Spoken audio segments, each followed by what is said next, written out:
pour m'avoir permis de se mettre devant cet petit objet qui nous permet aujourd'hui de voir les images et puis d'entrer dans vos maisons et aussi dans vos moments privés, oui, pour parler de la part du Seigneur. Je suis le bishop Neb Power, par la grâce de Dieu, je dirige l'église Marché de l'amour qui se trouve ici à Londres, oui, avec le quartier général qui se trouve à Tottenham, Unit 6A, Fontaine Road. Le postcode c'est N15-4QL.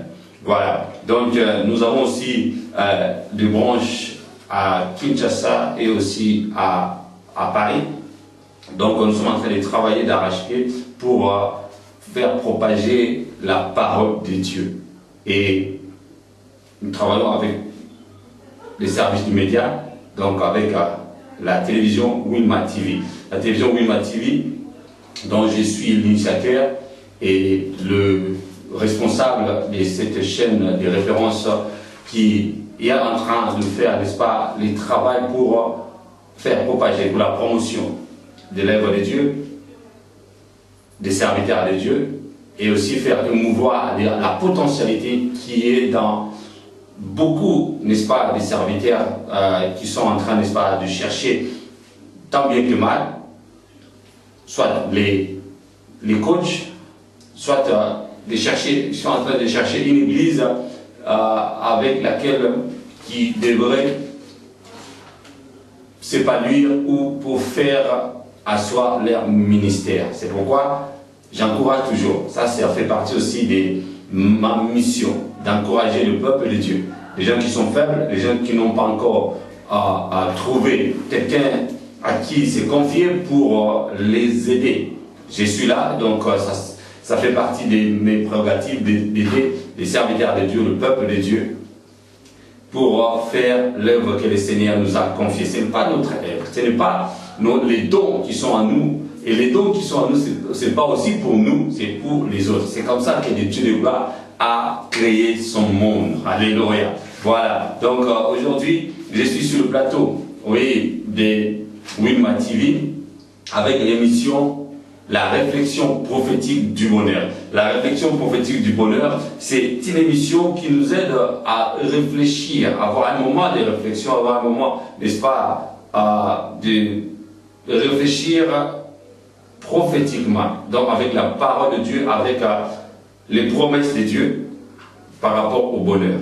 Or, nous savons que, bien aimé, ce qui est prophétique, c'est ce qui relève de Dieu, ce que le Dieu de gloire a déjà dit dans la Bible. Donc nous allons piocher dans les Écritures et aussi les chercher, n'est-ce pas, par rapport à une doctrine. Donc en l'occurrence, un enseignement, et un enseignement profond, un enseignement qui va aider le peuple de Dieu à s'épanouir et à augmenter, n'est-ce pas, la connaissance. Parce que la Bible nous dit, c'est pas à cause du manque de prière, ou à cause du manque de louanges d'adoration, mais à cause du manque de connaissances que le peuple de Dieu est en train, n'est-ce pas, de se périr. Nous avons besoin de s'épanouir, nous avons besoin de continuer à travailler pour l'œuvre de Dieu, pour l'avancement de l'œuvre de Dieu. C'est la raison pour laquelle nous sommes en train de donner des enseignements prophétiques profonds par rapport à la vision que le Dieu nous a confiée dans l'église Marché de l'amour. Donc je suis le bishop Neb Power et je suis en train, n'est-ce pas, d'encadrer le peuple de Dieu dans l'église de Marché de l'amour et aussi professeur dans l'école théologique David Livingstone. Voilà. Donc mon numéro de téléphone c'est le 074 38 11 45 46. N'hésite pas à bien aimer. Nous sommes là pour travailler ensemble. Nous sommes les pèlerins. Mais lorsque nous allons nous retrouver devant les rois de gloire, devant le Dieu Tout-Puissant, qui nous a donné les dons, les talents, la grâce de vivre, nous allons nous rendre compte. C'est pourquoi je t'encourage, bien-aimé, de ne pas cacher, de ne pas, n'est-ce pas, rester inerte, à ne rien faire, parce que tu as quelque chose en toi. Chacun de nous a un don, un talent, quelque chose que Dieu a mis en toi. Oui, le Dieu de gloire, il a mis dans chacun de nous quelque chose. Pourquoi? Pour les autres. C'est comme ça la vie. Il ne faut pas avoir l'idée que Dieu est venu juste pour accompagner les autres. Les personnes qui sont en train de prêcher aujourd'hui, les leaders aujourd'hui, hier, ils étaient aussi dans la même position que toi. Et demain, tu ne sais pas. Mais d'emblée, le message est pour toi. C'est le message pour que tu sois révolté, pour que tu sois, n'est-ce pas, encouragé, afin de faire quelque chose pour ta vie, pour ton ministère et surtout pour ton Dieu. Voilà, parce que le jour du jugement, je ne serai pas là. Moi, je suis en train de faire ma mission et je bénis le Seigneur pour cette grâce qu'il m'a accordée et qui me donne la force, le courage, la santé de le faire. Et je le fais, je suis en train de le faire par sa grâce. Alléluia. Voilà, donc aujourd'hui, je voulais parler du plaisir du bonheur. Le plaisir du bonheur.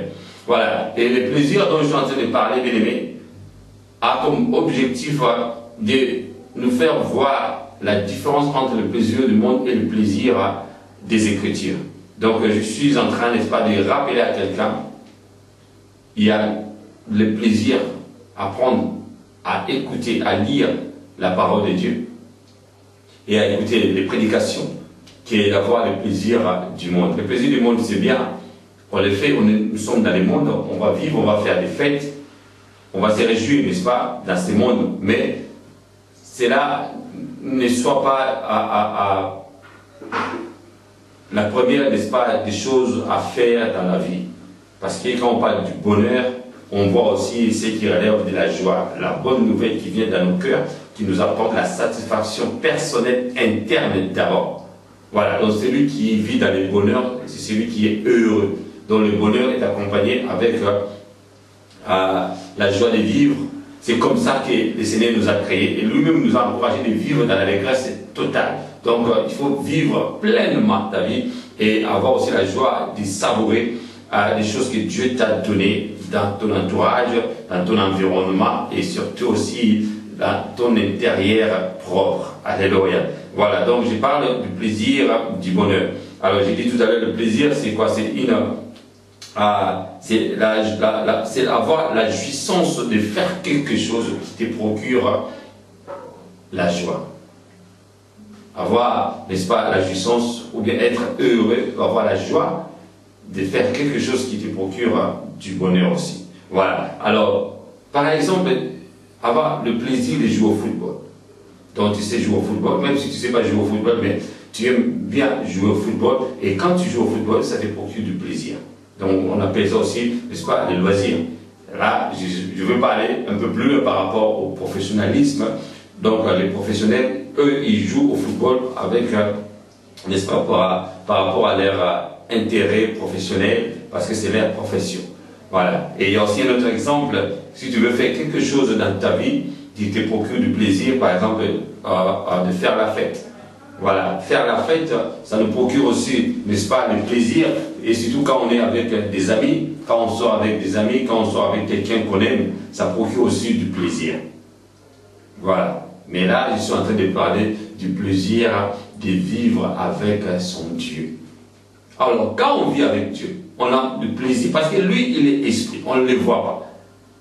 On le parle au travers des choses qu'il a créées. Et Dieu se révèle de deux façons. Il se révèle dans la nature et aussi dans les Écritures.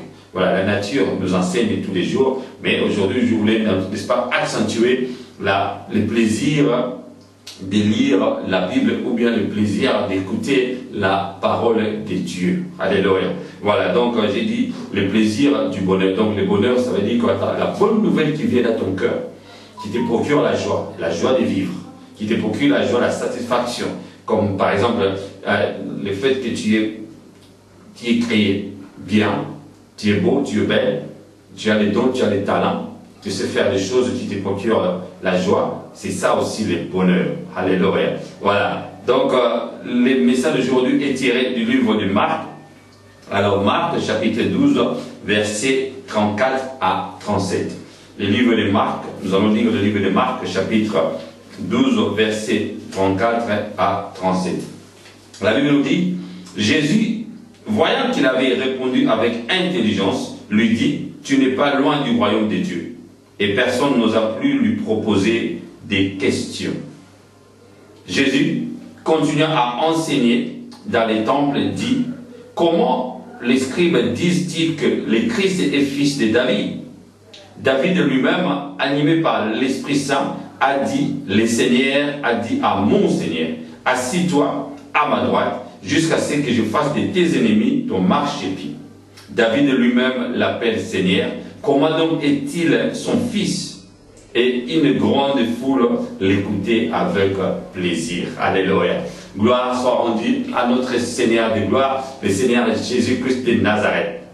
Bien aimé, mon ministère, mes messages sont toujours centralisés avec la puissance du nom de Jésus-Christ de Nazareth. Alors quand on parle de la parole de Dieu, il faut parler de Jésus-Christ parce qu'on l'appelle le christocentrisme. Donc tout commence et tourne et ça finit tout autour de notre Seigneur Jésus. Et au moment où on les fait, déjà d'emblée, bien aimé, il y a la puissance de la parole qui se manifeste. Quand on les fait, bien aimé, il y a le salut qui se manifeste. Quand on les fait, il y a la délivrance qui se dégage. Quand on parle de la parole de Dieu, il y a la puissance de la présence de Dieu. C'est ça la manifestation du Saint-Esprit. Bien aimé, aujourd'hui, le Saint-Esprit de Dieu est en nous. Parfois, on le prie pour qu'il vienne au moment où il est déjà au-delà de nous. Mais parfois, il faut avoir la révélation de Dieu, la puissance de la parole, de la présence du Saint-Esprit est en nous. C'est pourquoi le Seigneur Jésus, quand il parlait, la Bible déclare qu'il parlait avec autorité. Il y avait la puissance, la manifestation du Saint-Esprit qui s'est manifestée tout autour, n'est-ce pas, des gens qui écoutaient la parole. C'est pourquoi ces messages, bien aimés, c'est pour nous rappeler qu'il y a du plaisir et qui apporte le bonheur lorsqu'on écoute la parole de Dieu. Là, le Seigneur Jésus était en train, n'est-ce pas, d'être confronté avec les scribes et les sadducéens, et aussi les pharisiens. Et quand on lit un peu plus haut, on voit, il y avait aussi les Hérodiens, donc les gens du parti politique de l'Hérode. Donc là, je suis en train de montrer, bien aimé, que Jésus était en face des politiciens, des docteurs de la loi, et aussi des gens qui étaient contre, n'est-ce pas, la puissance des esprits ou la manifestation de la résurrection et aussi de la présence des anges, donc ce qu'on appelle des sadducéens. Ils étaient contre, il n'y avait pas, pour eux, la résurrection n'existait pas, il n'y avait pas des anges ni des esprits. Donc la vie c'était comme ça, quand on vit, on meurt, on meurt. Mais le Seigneur Jésus avait l'intelligence de les répondre. C'est pourquoi, bien aimé, dans ces messages, les plaisirs du bonheur, ça t'apporte d'abord l'intelligence de répondre aux gens qui seront, n'est-ce pas, contre ton bonheur. Alléluia. Donc ça te fait un plaisir. Donc, ça fait du plaisir, bien aimé, quand on a la connaissance et quand on parle avec tranquillité et on a, n'est-ce pas, la joie de parler de la part du Seigneur. Et c'est comme ça que le Seigneur Jésus était. Là, d'abord, il a parlé avec un scribe. Et il a dit, donc, les scribes, il avait besoin de quoi? Il avait besoin de comprendre. Oui, il avait besoin de comprendre les commandements de Dieu. Et là, un peu plus haut, il dit, les scribes lui dit, bien maître, tu as dit avec vérité que Dieu est unique et qu'il n'y en a point d'autre que lui et qu'il l'aimait de tout son cœur et de toute sa force, de toute sa pensée, de toute sa force, de toute son âme et de toute à sa force et aimer son prochain comme soi-même, c'est plus grand que tous les holocaustes et tous les sacrifices. Voilà. Bien aimé, aujourd'hui, qu'on veuille ou pas, l'Église marche d'amour, les ministères marchent d'amour, c'est un ministère incontournable. Il n'y a pas plus grand que l'amour dans la vie. Dieu, d'autant plus que Dieu lui-même étant amour. Le Seigneur Jésus a réduit les 10 commandements en 2. Aimer Dieu de toute ta force, de toute ton âme, de toute ta pensée, et aimer ton prochain. C'est ça, c'est simple, bien aimé. Parce que quand on aime Dieu, on les sert. On ne les voit pas, mais on les sert. Quand on aime Dieu, on aime et on respecte ses serviteurs. Quand on aime Dieu, bien aimé, on fait tout pour lui plaire.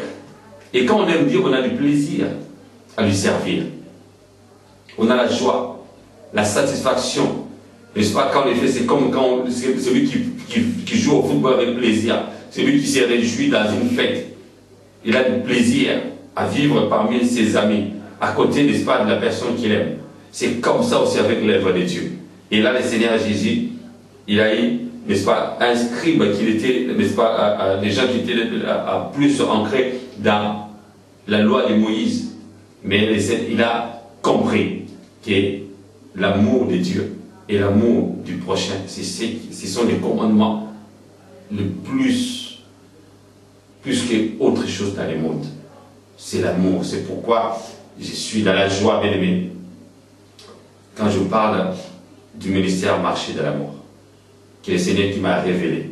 Donc c'est comme ça, bien aimé. Alors, et le Seigneur, on a dit, Jésus continue à enseigner dans les temples et dit, comment, n'est-ce pas, les scribes disent-ils que le Christ est le fils de David?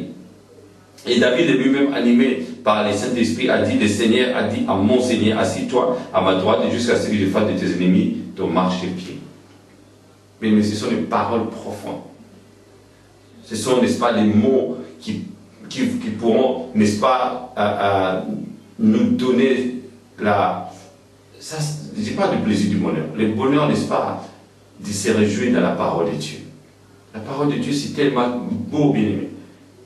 C'est pourquoi le livre d'Apocalypse, l'Apocalypse au début, notre frère Jean nous a dit, n'est-ce pas, quand il parlait des révélations, il a des révélations de Jésus-Christ que Dieu lui a données pour montrer à ses serviteurs des choses qui doivent arriver bientôt et qu'il a fait connaître par l'envoi de son ange à son serviteur Jean. Alors celui-ci atteste la parole de Dieu et les témoignages de Jésus-Christ, soit tout ce qu'il a vu. Alors heureux c'est lui qui lit et ceux qui attendent les paroles de la prophétie et qui gardent les choses qui sont écrites, car le temps est proche. Bien aimé, le temps est proche. Qu'est-ce qu'on attend pour avoir du plaisir à l'œuvre de Dieu? Aujourd'hui, nous avons, n'est-ce pas, il faut faire attention au plaisir dont je suis en train de parler. Il faut faire attention avec le plaisir du monde ou des choses que le monde nous procure. C'est pourquoi Paul a dit à Timothée, dans 2 Timothée, chapitre 3, verset 4, au dernier moment, les gens vont devenir, donc il n'y aura pas d'amour. Et les gens vont avoir beaucoup plus de plaisir du monde que le plaisir de servir Dieu ou d'écouter la parole de Dieu. C'est pourquoi le Seigneur Jésus m'a envoyé, comme il avait envoyé Jean, pour te parler, bien-aimé, pour te rappeler aujourd'hui, il faut avoir le plaisir du bonheur de vivre avec les Écritures, de vivre avec la parole de Dieu. Voilà. Donc, ces scribes-là, ils étaient proches du royaume. Malgré, n'est-ce pas, ils ne connaissaient pas Jésus-Christ. Malgré qu'ils ne connaissaient pas la puissance de l'Évangile. Ils connaissaient plus la loi de Moïse, mais il était en face de la puissance des puissances. Il était en face de toute autorité. Et le Seigneur Jésus lui a dit, tu es proche du royaume. Donc il suffit, n'est-ce pas, de continuer à écouter le Seigneur Jésus-Christ. Il va avoir la porte ouverte vers le paradis. Et ces scribes-là, aujourd'hui, c'est tout. Tu connais la parole, tu connais les Écritures. Mais maintenant, il faut avoir le plaisir. Que ce plaisir de lire les Écritures te procure le bonheur, la satisfaction. Et quand tu écoutes la parole de Dieu, que tu sois heureux, que tu vives dans la joie. C'est ça le message d'aujourd'hui.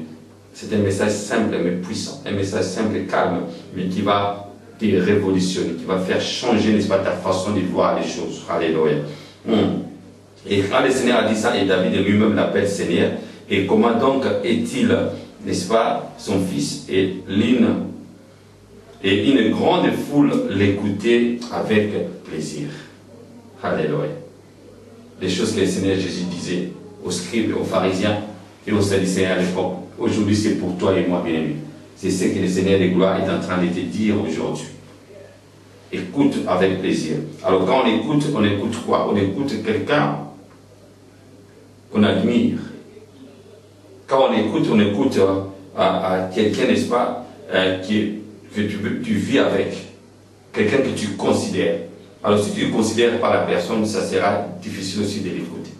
Alors si tu considères Seigneur Jésus, ça veut dire quoi? Tu l'as reçu comme Seigneur et Sauveur personnel. Et si ce n'est pas le cas, moi je t'encourage, bien-aimé, de recevoir le Seigneur Jésus comme ton Seigneur et Sauveur personnel, et que l'Esprit de Dieu continue maintenant à guider ta vie. Et ta vie ne sera plus jamais la même. Alléluia. Donc c'est ça, bien aimé, la puissance de la gloire de l'Éternel qui se manifeste au travers de ces messages. Et dans cette émission, n'est-ce pas, que la réflexion prophétique du bonheur. Voilà. Donc pour mieux comprendre ces messages, bien aimé, il y a des choses maintenant à développer. La première, c'est qu'il faut savoir répondre à Jésus-Christ. Lorsque Jésus se présente dans ta vie, lorsque tu lis les Écritures, il faut savoir répondre. Voilà. Par exemple, nous avons l'exemple de Bartimée. Lorsque Jésus-Christ s'est pointé dans la vie de Bartimée, il a dit, oui, je vais voir. Jésus s'est pointé, n'est-ce pas, dans la vie de cette femme qui avait l'écoulement de sang pendant 12 ans. Il a dit, oui, Seigneur, c'était moi. Et j'ai pris la décision depuis la maison. N'est-ce pas, si jamais je touche même le bout de ta robe, l'écoulement de sang va s'arrêter. Je vais te guérir. Mais il ne faut pas être... Bon, c'est vrai, Dieu, le Seigneur Jésus, il fait des choses par sa grâce. Comme cet homme de 38 ans. Lui, on lui a posé la question. On lui a dit simplement, même pas la question, il dit, prends ton lit et marche. Et lui, il a commencé à essayer d'expliquer. Quand on est en face de Jésus, on n'explique pas.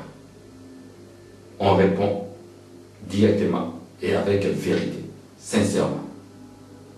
Bien-aimé, d'autant plus que lui, il connaît tout. Il connaît ton intérieur, il connaît ta vie. C'est lui qui t'a créé. Et c'est pourquoi, quand on est en face de Jésus-Christ, il faut répondre avec sincérité. Alléluia. Et il y a aussi, n'est-ce pas, nous les serviteurs, parfois, on oublie ce qu'on dit à notre Seigneur. Parfois, on oublie que la priorité, c'est d'abord de servir notre Maître et aussi nos propres besoins ou bien les choses dont on aura besoin peut-être dans la vie. Le Seigneur, lui, il connaît. C'est comme Zacharie. Zacharie était en train, n'est-ce pas, on va de faire l'œuvre de Dieu, mais à un moment donné, il doutait quand même que ce Dieu-là, il pouvait faire des grandes choses dans sa vie. Alléluia. C'est pourquoi je voulais encourager un serviteur aujourd'hui. Malgré tes problèmes, malgré tes soucis, continue à servir Dieu, à voir les plaisirs. Et que le plaisir de servir Dieu te procure du bonheur à vivre à côté de notre Seigneur de gloire. Écoute toujours le Seigneur et écoute, bien-aimé, et il faut avoir l'écoute spirituelle. Par exemple, quand Dieu a parlé à Samuel, Samuel était encore jeune, il ne connaissait pas encore comment écouter le Seigneur. Et il y a eu quelqu'un qui était à côté de lui, des serviteurs, des sacrificateurs Élie. De la même façon aussi aujourd'hui, bien-aimé. Les serviteurs qui sont à nos côtés, il faut les écouter. Surtout les mentors, les pères spirituels, les encadreurs, les gens qui sont dans la position de leadership. Ils sont là pour nous encadrer, pour nous aider. Alléluia. Alors la deuxième des choses, c'est qu'il faut être courageux comme David.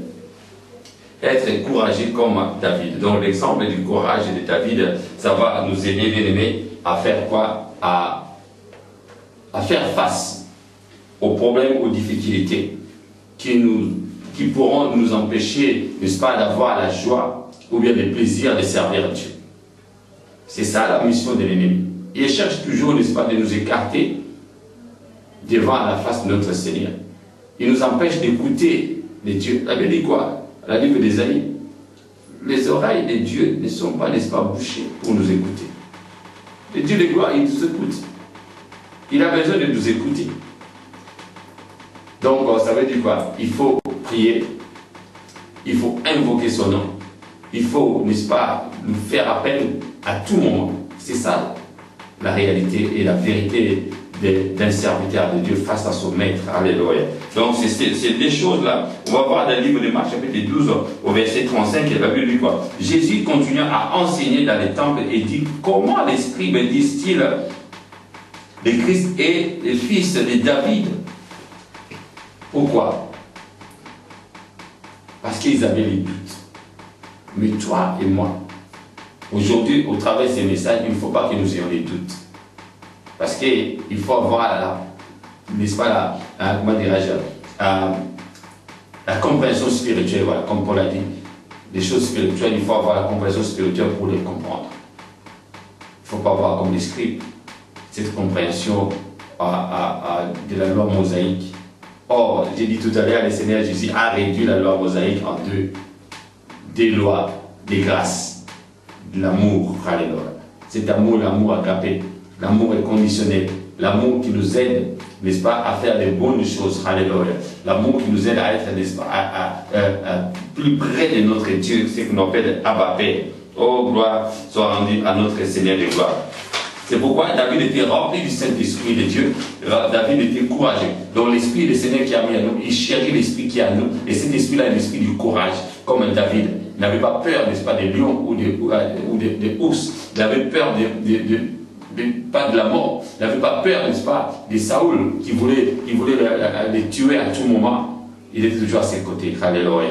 Que la gloire de notre Seigneur de gloire se manifeste dans la vie de quelqu'un. Voilà. Donc, pour synthétiser ce message, il faut avoir plaisir, n'est-ce pas, prendre plaisir aux Écritures, mais pas aux ambiances du monde. Avoir le plaisir des Écritures, mais ça veut dire quoi? Ça veut dire quoi? Que le Seigneur de gloire soit la joie de ta vie. Les Écritures, la Bible dit, on cherche, n'est-ce pas, à réussir dans nos vies, dans nos ministères. Mais la livre de Josué, la Bible nous dit que ce livre de la Bible, médite-la. Médite les Écritures, jour et nuit. Pourquoi? Afin que tu réussisses dans tout ce que tu vas entreprendre, dans tout ce que tu vas faire. On cherche, n'est-ce pas, l'épanouissement dans le ministère. On cherche des techniques, des voies et moyens, comment faire pour faire grandir l'Église. Mais tout vient de Dieu. Ce sont des promesses. Même si aujourd'hui les gens ne viennent pas, demain ils vont venir. Mais si tu aspires à encadrer 1000 personnes, peut-être Dieu a mis 3, 5 000, voire même le monde. Comme il n'y a pas plus tard qu'hier, j'ai eu, n'est-ce pas, un message qui vient du Pakistan.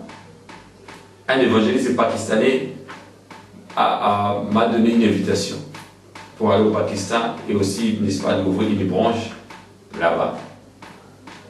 Voilà. Donc ce sont des choses que Dieu a préservées, a prédestinées, a préparées pour le ministère marché de l'amour. J'ai fait l'œuvre de Dieu. Demain, si le Seigneur Jésus vient, il revient, on s'en va. Mais tant que la vie continue, on va continuer à faire l'œuvre de Dieu. Je peux ouvrir des branches au Pakistan, en Inde, aux États-Unis, et c'est comme ça, bien aimé.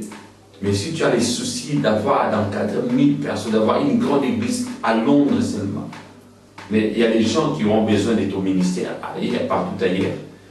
Aujourd'hui, avec l'avancée de la technologie, on sera capable de prêcher devant des milliers de gens dans le monde entier. Donc c'est ça, bien aimé, les messages que je suis venu vous apporter. Et pour conclure ces messages, allons dans le livre de Deutéronome, chapitre 30, versets 6 à 10. Deutéronome, chapitre 30, versets 6 à 10. La Bible nous dit, l'Éternel, ton Dieu, circoncira ton cœur et le cœur de ta postérité, et tu aimeras l'Éternel, ton Dieu, de tout ton cœur et de toute ton âme, afin que tu vives.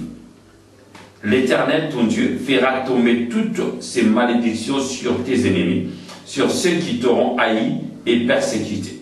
Et toi, tu reviendras à l'Éternel, tu obéiras à sa voix, et tu mettras en pratique tous ces commandements que je t'ai prescrits aujourd'hui. L'Éternel, ton Dieu, te comblera de bien en faisant prospérer tous les travaux de tes mains, les fruits de tes entrailles, les fruits de tes troupeaux et les fruits de ton sol. Car l'Éternel prendra de nouveau plaisir à ton bonheur comme il prenait plaisir à celui de tes pères. Alléluia. Mais je suis tellement émerveillé par ces paroles. Ce sont des paroles qui procurent la joie, le bonheur. L'Éternel prendra de nouveau les plaisirs. Comme il a eu du plaisir avec. Il est Dieu, il est tout puissant. Il prendra plaisir, bien aimé. dans ta vie. Il prend plaisir, bien-aimé. Alors la Bible nous a dit, l'Éternel, ton Dieu, circoncira ton cœur et les cœurs de ta postérité. Et tu aimeras Dieu. Ce sont les lois que le Seigneur Jésus a réduites à deux. Dieu lui-même l'avait déjà dit depuis longtemps. Mais les gens n'avaient pas de révélations. Alléluia. Mais aujourd'hui, le Seigneur de gloire, il te révèle. Au travers de ces messages, le plaisir du bonheur. Alléluia. Il faut avoir la réflexion prophétique dans la vie bien-aimée par rapport aux Écritures. Et tu choisis un sujet donné. Et en l'occurrence, aujourd'hui, je parle du bonheur. Mais il faut vivre dans le bonheur. Il faut être heureux. Il faut vivre, n'est-ce pas, dans la vie. Avec le bonheur, avec la joie et vivre. Alléluia. Et la Bible nous dit clairement, l'Éternel, ton Dieu, fera tomber toutes ces malédictions sur tes ennemis et sur ceux qui t'auront haï et persécuté. Il ne faut pas voir. Si les gens t'haïssent aujourd'hui, si les gens, n'est-ce pas, te maltraitent aujourd'hui, demain, c'est Dieu lui-même qui va s'en charger d'eux. Et d'emblée, Dieu lui-même, il s'en charge, n'est-ce pas, de nos ennemis. Il a dit, n'est-ce pas, dans le livre de Marc tout à l'heure, David a dit, le Seigneur lui a dit, sois à ma droite, jusqu'à ce que je fasse de tes ennemis ton marchepied. Mais les ennemis, les marchepieds, c'est aujourd'hui. Les gens, n'est-ce pas, qui t'ont haï hier, ils vont, n'est-ce pas, permettre que ton ministère avance, que ta vie change, parce qu'ils vont changer de langage, bien aimé. Ces gens-là, n'est-ce pas, ils sont peut-être mieux placés dans la société. Ils vont t'inviter dans leurs églises, ils vont t'inviter dans leurs entreprises, ils vont te donner, n'est-ce pas, parfois des cadeaux dans ta vie. Ils vont t'aider à progresser dans ta vie. Ce sont les mêmes personnes qui t'ont haï hier. Et le Seigneur de gloire, il a dit, les malédictions là, ils vont, n'est-ce pas, tomber sur eux. Et lorsque tu obéis à sa voix, il faut écouter. Il faut avoir le plaisir d'écouter, n'est-ce pas? Si tu as le plaisir d'écouter la parole de Dieu, d'écouter les Écritures, d'écouter les prédications, et qu'est-ce que le Seigneur va faire? Il va, n'est-ce pas, il va mettre quoi? Il va te combler de biens et en faisant prospérer tous les travaux de tes mains et les fruits de tes entrailles, alors les fruits de tes troupeaux, les fruits de ton sol, car l'Éternel prendra de nouveaux plaisirs à ton bonheur. Alléluia. C'est ce que je suis en train de parler aujourd'hui. Le plaisir du bonheur.